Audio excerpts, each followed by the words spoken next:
Hey everybody, so here is my first pee, maybe 3 hours or 4 hours probably after having some vegan garlic bread and vegan potato filled with some chopped vegetables and vegan cheese.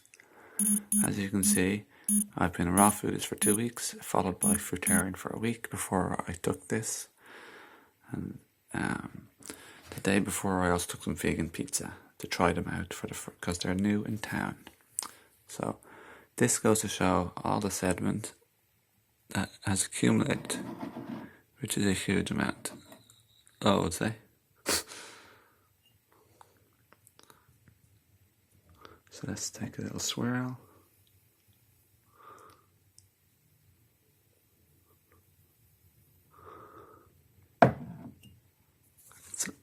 It's a lot of stuff there, eh?